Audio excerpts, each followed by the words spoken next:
Hi guys, welcome to our Insta Live. We are doing an Insta Live on a photo shoot from a model's perspective. Just gonna wait for Saskia to join us so that I can add her to the live because we are early. So before Saskia joins, I will just tell you what we are gonna be talking about today. So we're gonna discuss how to get what you want out of your model on a shoot, the role of a model within a team shoot, and what's going on in the model's head when shooting, and the massive misconception that a model just turns up and poses, which is not the case at all. Saskia is also a model. She is from South Africa. I met Saskia in Cape Town. We were with the same agency. Hey. Hey, how are you? How are you? Good, how are you? I'm good. Nice to see you today. Absolute rubbish. Guys, this is my first Insta Live. Saskia's done a few before, so I'm a little bit nervous, but that's fine. And for all of you who don't know, I'm also the engagement manager at the Freelancer Club. So you've probably heard from me many times. And also I'm a model, so that is what we're here to talk about today. And I would love to, first of all, talk to Saskia and have Saskia introduce herself. Hi guys, so I'm so glad to be doing this. So I'm a model. I've been modeling for about 5 years now. And I've been modeling all over the world, mainly Europe and South Africa. And now I'm actually heading over to the US in a couple weeks' time. Hopefully, if I can catch my repat flight to go model in the US. You never know. You never know, exactly. I met up with Katie, funny enough, in Cape Town. So that's how we met. Wait, let me just clarify this. When I was modeling in Istanbul, they told me not to use the name Natasha because in Istanbul, that means something rude. Maybe I shouldn't say. So I still get this wrong. No, it's fine. So funny. In Cape Town, I was called Katie, which is my mum's name, my middle name. So in South Africa and pretty much most of my modeling career, people know me as Katie. So there we go. Yeah. Just in case you just want to join in with that misconception. So Saskia will probably call me Katie. Yeah, probably. Anyway. So yeah, that's me.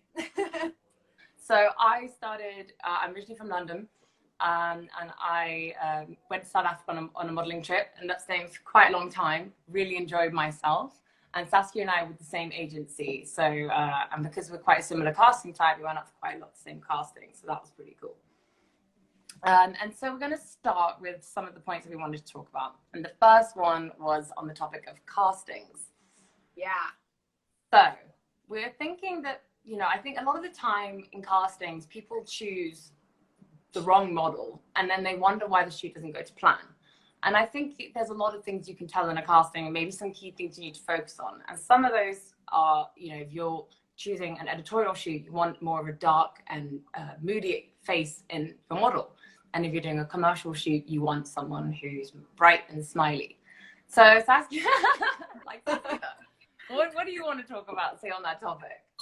Well, so castings, everyone, for me personally, from a freelancing perspective, and as a model's, or from a model's perspective, actually, with going to a casting, I think one of the biggest problems is that clients don't request enough. I don't think they dive deep enough into what they're actually looking for.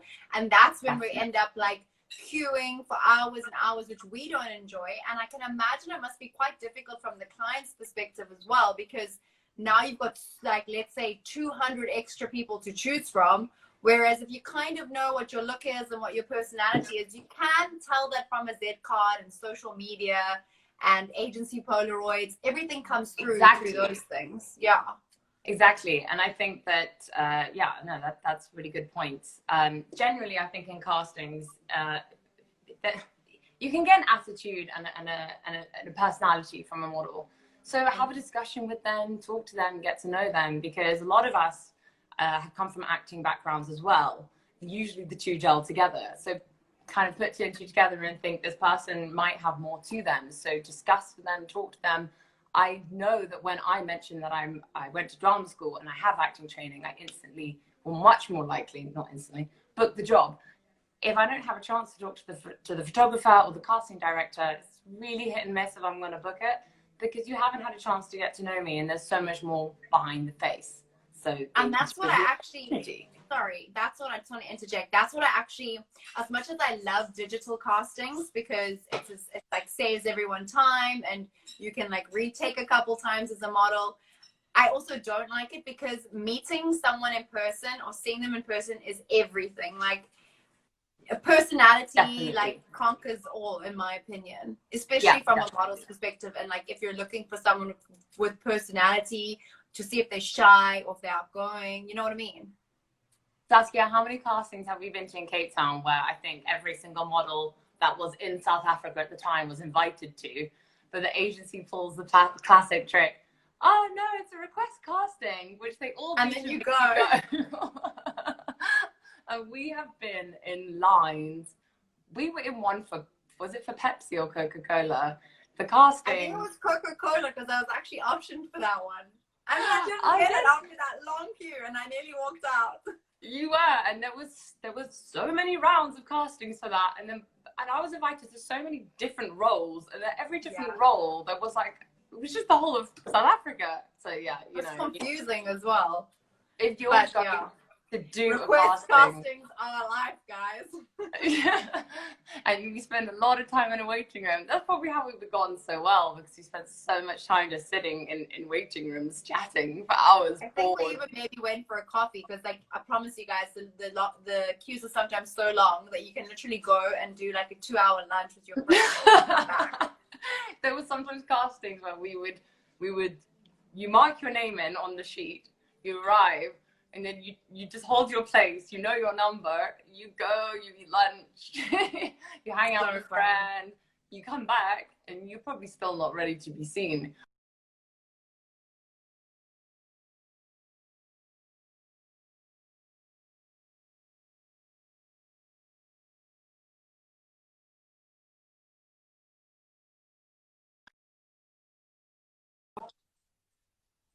Yes. Sorry, I lost you for a sec, but I got you back. My connection just went down. It's fine. Okay, so we could talk about castings forever, but we'll move into our next point because we did say we'd cover some certain points. So communication was a next one. We wanted to talk about when you're reaching out to your model. First impressions are vital, and that goes for us as it is for you. So we would love to hear if you're going to reach out to us via social media or Instagram that you want to, I don't know, tell us about the shoot, tell us about the mood board and so on. We want that information. It's really going to help. Don't 100%. Send a creepy message.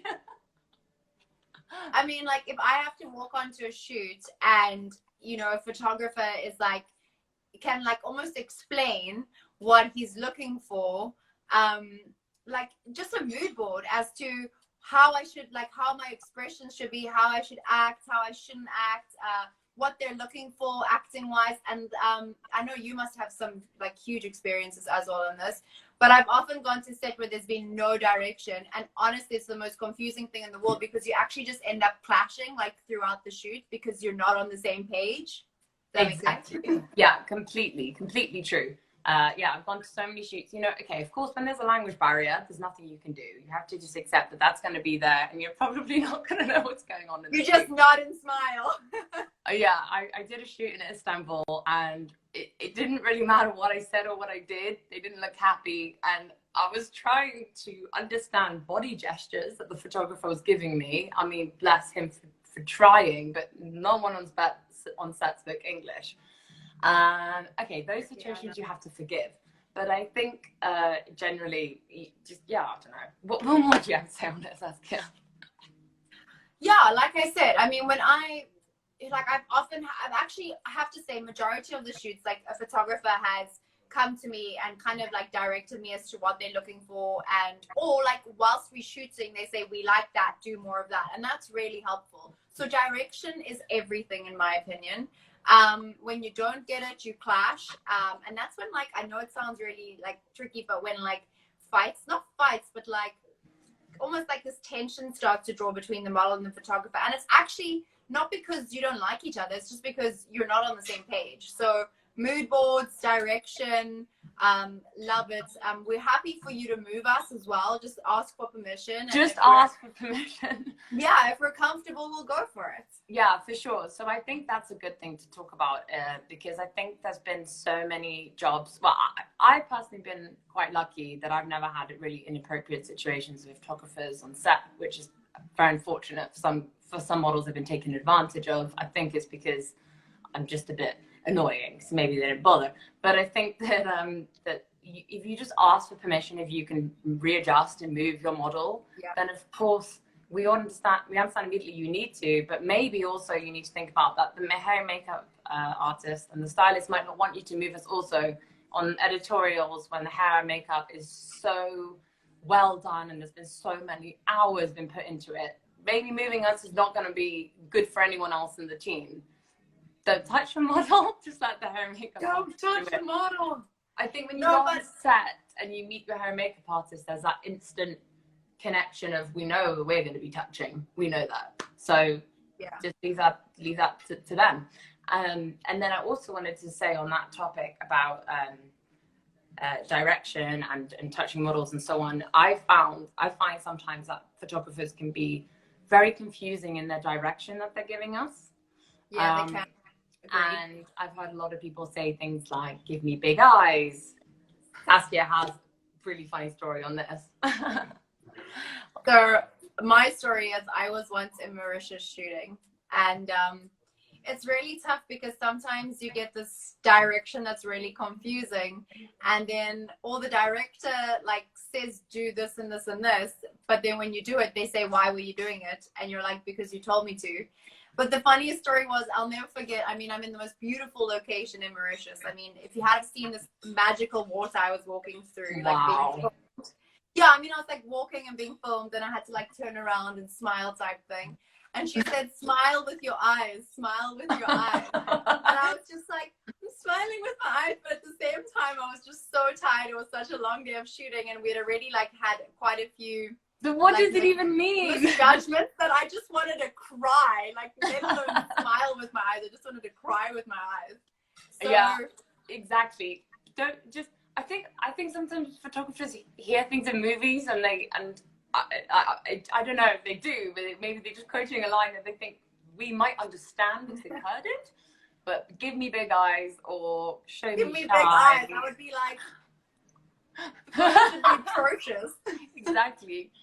And for me, I find it really useful when someone, for example, I did a Starbucks advert in January, and they, on the first day of shooting, the videographer came up to me and told me he really liked these particular moments that I did in my casting, and they were really, really worked. He really wanted them to be shown in the ad.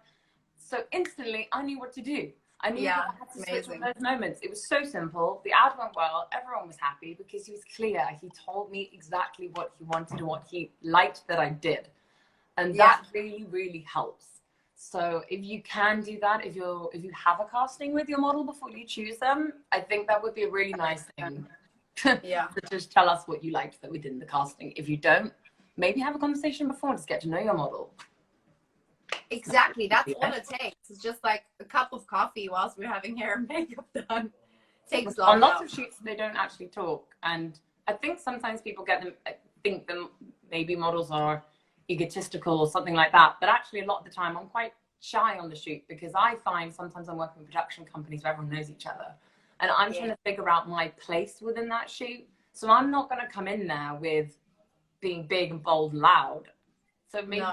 Come and talk to us. Kind of like you got to like ease your way into like knowing everyone on set and knowing your place. Like throughout the day it gets better, but when you arrive, it's just like, okay, I just kind of go to the catering and I just wait there until I'm like called and stuff. But otherwise, you're dealing with so many people. Like currently, I was on a massive production. I promise you, there must have been like 100 people just around me filming, and on top of that, that's a lot of like pressure usually. So that's where choosing like the right model direction is so important, because if they don't have the personality or the, you know, or the courage, I guess, and confidence to be able to deal with that, then you can't have them because it won't work. And I was shooting with a little child at the time, so she's also got to have that, you know what I mean? Yeah. Oh my gosh. A little child, 8 years old, and there's like 100 people like filming you, and then they say action. It's intimidating, you know? Very intimidating. Shooting with children is another. I've never had a good experience shooting with a child. Unfortunately, in fact, it's enough to put you off wanting them. But to be fair, try shooting with 3 kids who don't speak the same language as you, and they're all under the age of 6. Where did you do that? I did that for a shoot in Mallorca in Spain. So the kids were Spanish, and they were amazing. But basically, I had to like try and get this relationship with them on set, just through like learning a few Spanish words and like just giving them love and like playing with them. But there was absolutely no conversation going. So that was, oh my gosh. Yeah, that is tough. I did a shoot in Istanbul, and yeah, it was a shoot that the time schedule was just not really good to plan. I got there at 7 a.m. and that was my call time, and the male model got there at I think 10 a.m. That was his call time. So by the time he got there, I was full hair and makeup, ready to go, but they wanted to shoot him first. So he went to hair and makeup, and I sat there in full hair and makeup for like a whole day, and then I just saw that Emma just said that she sent a hedgehog. I saw that. And then so then this child actress was presented to me at like 2 p.m, who'd also been there all day. And I did the whole shoot with this little girl who was, by the time we really started getting into the shoot and we'd done all of our looks, it was already like 10 o'clock. This poor girl was exhausted. So she was running around hyper. They were giving her sweets to give her energy. I was like, I'm never going to be I know, afterwards you're like, okay, I'm done. Although funny enough, on my last shoot with a child, I fell absolutely in love with her. It was like a mother-daughter role. And I promise you, even the director came up to me and was like, it's so funny because we don't even have to like try and like create this falseness because it just existed. I swear she's the daughter I have to have one day. I tell everybody this. That is perfect. No, I think with kid actors, it's a really tricky one because I don't know, it's hit and miss. But you know, we're not going to talk about casting children because that's a whole nother. Even I find sometimes long days of shooting, it's really hard to keep my energy and concentration, let alone for the children. I know, it's fun. It's funny how like you almost sitting most of the time. I'm not going to lie, guys. On set, you either have 2 different types of sets where you're so busy all the time that you can't even blink an eye, or you're waiting around. Mostly you're waiting and waiting and waiting around. And funny enough, this is actually exhausting that by the time like 10 o'clock comes, you're just finished. And the problem is like, especially in Cape Town, the days start at like 4 a.m. I mean, there was one TV commercial, I think it was Nintendo, that I went on till about 12 o'clock at night. No, maybe even later. And I started at 4 a.m. So it's long hours. That is definitely long. Worth it. Yeah, the shoots can be extremely long. I did one in Paarl when I was in Cape Town, and we started. It was after First Thursdays, which no one here will know what that is. But there's a big street party on the first Thursday of every month in Cape Town, and all the bars move all of they move their bars portably outside onto the street, and it's just a big party. And of course, it was like one of my second week in Cape Town. I couldn't miss it, so I had to go. And it only happens once, so you definitely can't. Yeah. So my call time was 4 a.m. I didn't go out hard, but it was awful because we had to go into the desert it was in February, filming and shooting until late in the evening in the heat. But yeah, it's intense because, you know, as a model, you're the first person on set on call with the makeup artist. You start shooting super early, or you start doing hair and makeup super early. You usually then have to wait around in it, and you're told not to move, especially on shows. That's my worst, when the stylists say don't move when you're in the clothes. I promise you. I mean, like there was one stylist that made me just made all 5 of us just stand like this. It's happened to me quite a few times. And I'm just like, okay, how many more hours am I going to be here for? Or when are we going to start shooting? Yeah, they often tell you to stay there in your clothes and your hair and makeup for a really long time. Don't move, don't anything, and that's really hard. I did a fashion show once, and I had this massive afro wig, and it was the same thing. Don't move, don't do anything. And we were waiting after that wig for about 6 hours, 5-6 hours before the show started, because I had to start her makeup so early because of this massive throws that we had in London Fashion Week. And it was just awful. No, let's just say it's not always like glamorous. Balancing my wig. No, I can imagine your hair, like, it was like my friend as well in Hong Kong. She had like this massive like ponytail that started from here, but it was so thick and so big that it literally like pulled her head back the entire time. So same thing. She was probably like her whole neck. But anyway. But now I wanted to ask you, what's your opinion of modeling and social media? So okay, social media is one of those things that we put so much time and effort into for you guys. So we do it for you because we know that, well, we think, Saskia and I think that in a few years' time, social media will, portfolios will be a bit of a thing of the past, and that social media is going to take over in many ways, probably on Instagram, TikTok, and so on. And we just think that we put all of those pure, raw selfies on there for you. Look at it, use it. It's there to help you when you're casting us. Because I think a lot of the time with old portfolios, people think, is it old? Is it not? How do I know this model's pictures are recent? It can be really hard to find out. Just take down their social media, use that to your advantage. I agree. No, I mean, from a model's perspective, social media, it can be exhausting because it's really, really important.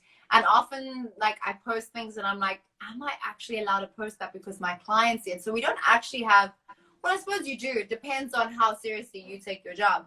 I take my job quite seriously. So for me, I'm like, is that the right photo? Is my client not going to choose me because of that photo, or are they? And then there's things I post just because of my clients, not because of anybody else. Exactly. Which is, I mean, and then at the same time, I find I spend so much energy on Instagram. And at the moment, I'm finding that the space to be in is actually TikTok. So I need to get my TikTok on. I know you do too. I know. Well, I hear this. It's just another platform and another platform terrifies me. Yeah.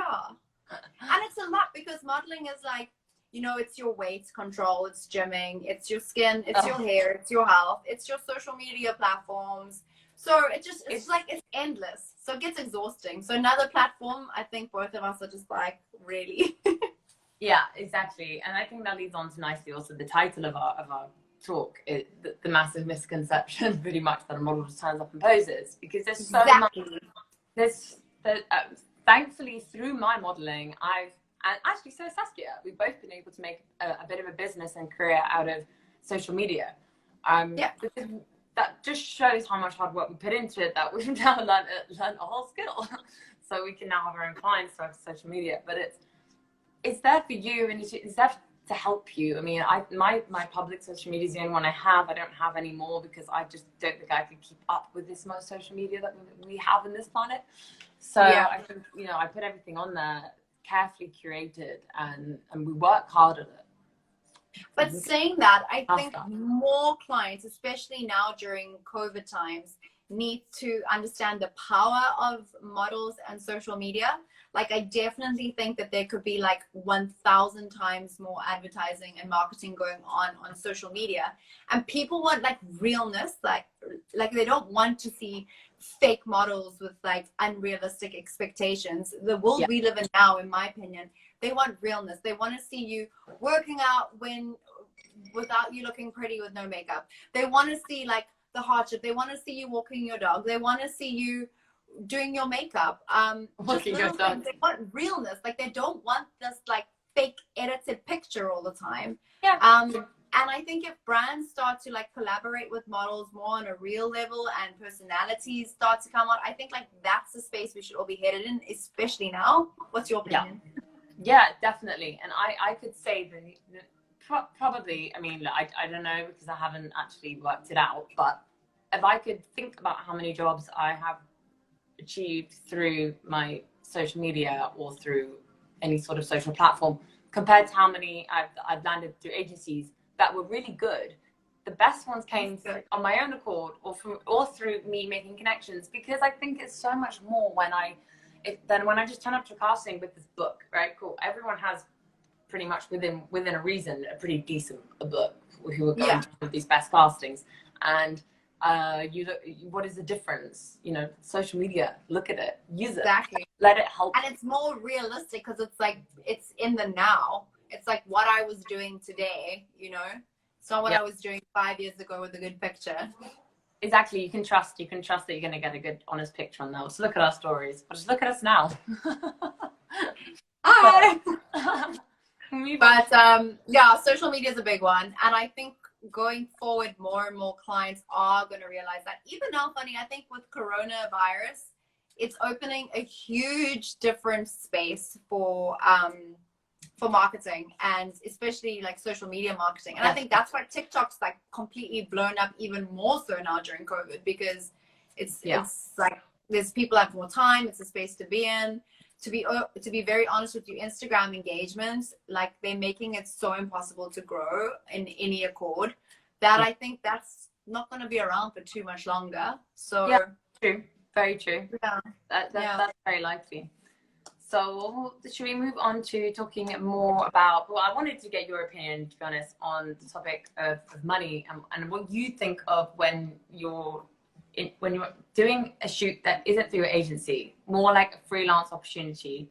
And I think that a lot of the time, a lot of us models would get approached for shoots, and people are surprised that we expect payment. And we don't work for free. That's one thing actually, that the Freelancer Club, the page that we're on right now, is really good because they have a hashtag no free work campaign. And it's super important that there isn't, us freelancers are not being taken advantage of, so you can understand why we advocate for it. And I don't really feel models have spoken up about it enough. So it's something I'm interested in talking about. And for me, I think it's a bit different because, like I mentioned to you earlier, I basically only work through my agencies. But there have been moments where people have contacted me through my social media, but then I direct them through to my agencies. And there is one thing I have to say, and that's a lot of people that have like contacted me about modeling through my Instagram page, they always turn away when I send them to my agency because they know how much they actually have to pay compared to what they actually feel like paying, if that makes sense. So that's kind of why, you know, that's kind of why I appreciate agencies so much sometimes too, because you know your worth and they stick to that. And I think if more models stick to particular rates, then we will all actually be benefiting each other. And that leads on to a much bigger issue that people need to look. The Instagram generation did remodeling a lot, but in lots of ways you could say it evolved, because you can't. Social media is what it is. It's going to be there. There's always going to be some model that will do the job cheaper for you. But I think it's really hard for us, because if we know our worth, we know what we'd get paid if the agency rate was there, if the basic rate was there. But photographers want to come in, and not photographers necessarily, but usually it's the photographers want to say, okay, well, this is what I'm offering you. And then, you know, if you don't take it, someone else is going to. They're not going to increase the rate. And that's really tough. And then I've also found that sometimes I find that in big cities. Sorry, I just wanted to say that. Sorry? I find that in big cities, especially, like the rates are a lot lower because of the competition. Yeah, definitely. And I think that often nowadays, I feel like I need to say a lower rate, because even though I say it's negotiable, if I say a rate that they think is too high when they're not even that high, they just ignore you afterwards. And it's like, but it's negotiable. I would do it for lower. You just don't want to set yourself too low and start, right? Yeah, no, that makes sense. I mean, I've never been in that predicament, but I completely understand. I mean, I'm pretty sure if I had to be in that space, I would probably do the same thing, because I'd be like, I need to work, so I'd lower the rate. You know what I mean? Like, to get the jobs. Exactly. So, but it's a really tough one. But I think generally, you know, everyone's got to make a living out of this. And I especially think now, with everything that's going on in the world, rates are obviously going to be lower, and that's okay. But maybe, I don't know. I think it's just the way that it's presented, and that we're aware of what we're worth. So. I think contracts are really important, and that's why I love working with my agencies, because everything is under contract. Yes. And you get covered. Even insurance wise, you really need to cover yourself. I mean, I was on set the other day and I was like coming down a really steep road on a bike because, anyway, a long story, but I was coming down on a really steep bike and I tumbled over and I nearly lost all my front teeth. I mean, I must have been this close. And the truth is, my teeth are my job, if that makes sense. Yeah. So that's why I mean, I would have had to have like full on denture work done. You know what I mean? Like, it could have put my job on the line. Could have been the end. And I could have broken an arm. I don't know what, but I'm just saying, so like contracts and like covering yourself like through insurance is also really important. And I think it's a lot of things that maybe freelancers forget because mistakes do happen on set. And I think we also like take chances on set to get good photos. So that's why you need it even more. Yeah, absolutely. With contracts, it's a really tricky one that I think that I work freelance outside of my agency more. So I don't think Saskia normally does. But this is a really difficult topic because I have been approached for so many jobs when they didn't want to use a contract. And I don't understand, if you're a legitimate company, photographer, brand, why don't you? It gives you the reassurance that I'm going to turn up. So there was this recent situation before coronavirus, before the lockdown, where I was booked, was basically via Instagram, but it was because a makeup artist I work with recommended me, and a makeup artist that I really like.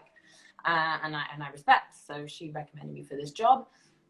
The woman contacted me, all sounded great. Bridal shoot in Morocco. She didn't really understand why I needed a contract, but I was going along with it.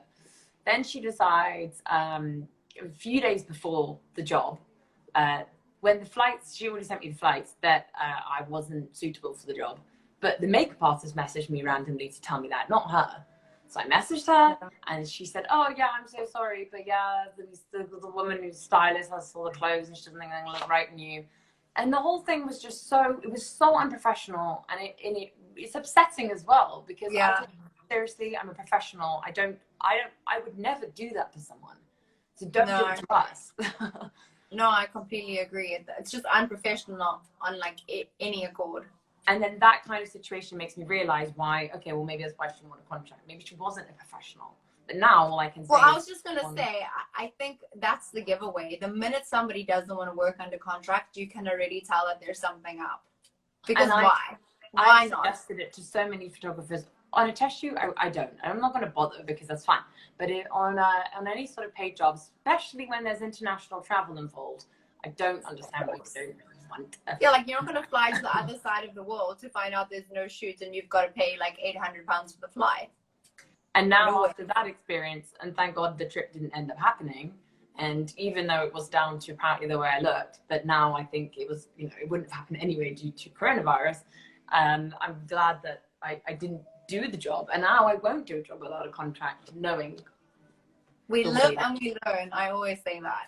Yeah, we do. We very much do. We really do. So yeah, what is our next point? We've got so many. We have so many things to talk about. We're not going to have enough time to talk about everything, but that's fine because we'll just talk for long forever.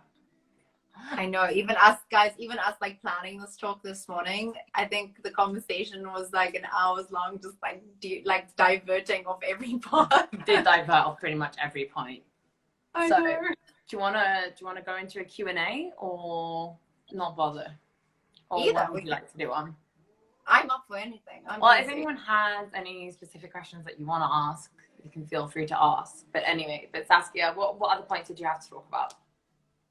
I think one other thing I wanted to mention, I mean, like I said, I've always worked with agencies, but even like briefing a model in for the shoot. I mean, I once went on a job where I was almost like briefed in for something completely different to what I actually was like walked into. And it was actually like a live event that they were recording. And I couldn't leave the situation or the job because usually I would never, ever, ever, ever even think of leaving a job. But for this particular job, I was like, I did not sign up for this. Like, this is not what I was briefed in for. Really? What happened? Well, I had to go on with it because if I didn't, then, it was like me and another like 15 people. And if I didn't go through with it, I would have like let everybody down. So I kind of just had to like grin and bear it. And I came off so upset. I felt like so humiliated and degraded, and it's all because I wasn't briefed in properly. So that's like my biggest thing, is just make sure. And now I've learned, like, I mean, that's happened once in my life, and I've done quite a few shoots, so it's not something that happens regularly. But like, for a little piece of advice for clients wanting to work with freelancer models, just make sure or models wanting to work with freelancer clients rather, make sure you get briefed in properly, because sometimes you walk into situations and you just it's not the right one and you can't leave. So yeah, absolutely, I totally agree with that. I've had a few jobs where I've been so humiliated and feel embarrassed. Yeah, and then of course, like, it's like worldwide. I mean, this, what I'm talking about, is like worldwide show. So I mean, luckily, I think we're both quite confident. So when I went onto the job where I felt embarrassed, I really I put them in their place. And I told my agency, you don't put me on a job without telling me how it is. Yeah, I'm probably too soft and gentle. Like, I probably should have done that before I went in even further than I did. Oh no, I did it on set, but no one's gonna come. No, I'm saying, like, I should have done it. Yeah, I don't know. I'm such a softie. I need to like harden up in this industry a little. Yeah, exactly. So do you want to wrap it? Shall we wrap it, or do you want to talk about? Does anyone have any? We've been talking for quite a while now, so I don't want to bore people if we go on for too long. Yeah. Well, no. I don't know. My thing hasn't moved for ages. I think it's frozen, to be honest. It's mine's more people have joined and left in the time that it's been up, and mine stopped showing me anything after Emerson. Oh wait, then mine is working. Okay, cool. Okay, well that was really cool, and it's really interesting to like hear from a freelancer's perspective as well, because kind of, I don't know, it just shows you a different side to modeling as well, which is really interesting. Exactly. Hey guys, now we can see things. Oh, now it's coming. There we go. Oh my gosh, there's loads of heart. I didn't see any of this. Everything froze. Oh well, yeah. Well, you froze earlier. That's the problem as well. I know, I did. I froze, and I was like, oh no, poor Saskia. I was panicking. I was like, I know you're going solo, honey. But anyway, guys, thanks for joining us, and it's always a pleasure speaking with you. I will always speak to you afterwards. But thanks, guys. Yeah, thanks so much, guys. And this is going up on the Freelancer Club Instagram afterwards. So not Instagram, sorry, website. So you can join in and watch whenever you like. Tell your friends if they're models, photographers, makeup artists, anyone to do with the casting process who you think might like to ask us any questions. Sorry, on DM, like DM me or DM the club. We'll get back to you at Saskia Top and at Natasha Pins. Okay, guys. Cheers. Bye. Bye.